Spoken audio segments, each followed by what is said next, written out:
শিক্ষার্থীকে ধর্ষণ চেষ্টার বিচার ও নিরাপত্তার দাবিতে জাহাঙ্গীরনগর বিশ্ববিদ্যালয় ক্যাম্পাসে বিক্ষোভ হয়েছে। বুধবার রাত 10টার পর ক্যাম্পাসে মশাল মিছিল বের করে শিক্ষার্থীরা। পরে প্রক্টর ভবনের সামনে গিয়ে অবস্থান নেন।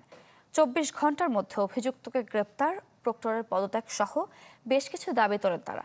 গত মঙ্গলবার রাতে পুরনো ফজিদারুন্নেসা হল সংলগ্ন এলাকায় এক ছাত্রীকে ধর্ষণের চেষ্টা হয়।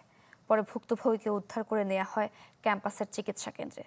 সিসিটিভির ফুটেজে একজনকে দেখা গেলেও সেই অভিযুক্ত কিনা নিশ্চিত হওয়া যায়নি।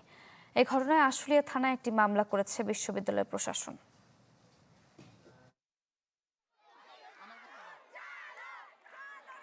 আজকে নারী জমায়েতের মেইন উদ্দেশ্য ছিল ক্যাম্পাসের সার্বিক নিরাপত্তা নিশ্চিত করা এবং একই সাথে যে অপরাধী তাকে দ্রুত গ্রেফতার করে তাকে শাস্তির আওতায় নিয়ে আসা। দ্রুততম সময়ে বহিরাগত নিয়ন্ত্রণ করতে হবে এবং যিনি ধর্ষণ চেষ্টা করেছে তাকে আইনের আওতায় আনতে হবে এবং তাকে শাস্তির আওতায় আনতে হবে।